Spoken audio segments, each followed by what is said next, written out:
ನಾನು ಒಂದು ಸನ್ಮಾನ್ಯ ದೇವೇಗೌಡರು ಸಾಹೇಬರ ಕೈಯಲ್ಲಿ ಒಂದು ಆಳೆ ಇದೆ.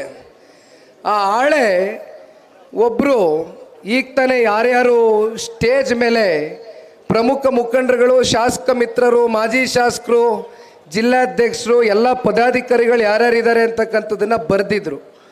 ಅದನ್ನು ಅವ್ರು ಗಮನಿಸೋದಷ್ಟೇ ಅಲ್ದಿರ ಪಕ್ಕದಲ್ಲಿ ಪೆನ್ ತಗೊಂಡು ಗೀಚ್ತಾ ಇದ್ರು. ಏನು ಅಂತ ನೋಡಿದೆ, MLA, XMLA, ಜಿಲ್ಲಾಧ್ಯಕ್ಷರು, ತಾಲೂಕು ಅಧ್ಯಕ್ಷರು ಅಂತ ಅವರು ಬರ್ಕೊಳ್ತಾ ಇದ್ರು. ಇವತ್ತೇನಾದರೂ ಈ ಪಕ್ಷ ಉಳಿದಿದೆ ಅಂತಕ್ಕಂಥದ್ದಾದರೆ ಇವತ್ತು ನಿಮ್ಮಂಥ ನಿಷ್ಕಲ್ಮಶ ಮನಸ್ಸುಗಳು, ನಿಸ್ವಾರ್ಥ ಸೇವೆ ಇವತ್ತು ಸನ್ಮಾನ್ಯ ದೇವೇಗೌಡರ ಹೋರಾಟಕ್ಕೆ ಇವತ್ತು ಪ್ರತಿಫಲವಾಗಿ, ಬೆಂಬಲವಾಗಿ, ನಿರಂತರವಾಗಿ ಅವರ ರಾಜಕಾರಣದ ಬದುಕಿನ ದೀರ್ಘಕಾಲ ತಾವೆಲ್ಲರೂ ಆಶೀರ್ವಾದವನ್ನು ಮಾಡ್ಕೊಂಡು ಬಂದಿದ್ದೀರಿ.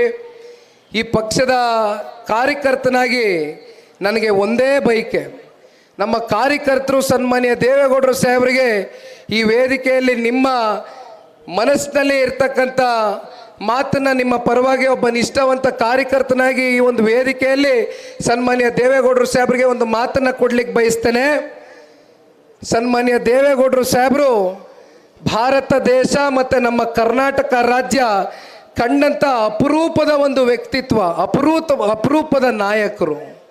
ಅವರು ಕೊಟ್ಟಿರ್ತಕ್ಕಂಥ ಕೊಡುಗೆಗಳು, ಅವರು ಮಾಡಿರ್ತಕ್ಕಂಥ ಸಾಧನೆಗಳು ಪ್ರತಿಯೊಬ್ಬ ಕನ್ನಡಿಗನ ಹೃದಯದಲ್ಲಿ ಶಾಶ್ವತವಾಗಿ ಸದಾಕಾಲ ಇರುತ್ತೆ ಅಂತಕ್ಕಂಥದ್ದನ್ನು ಈ ಸಂದರ್ಭದಲ್ಲಿ ಹೇಳ್ತಾ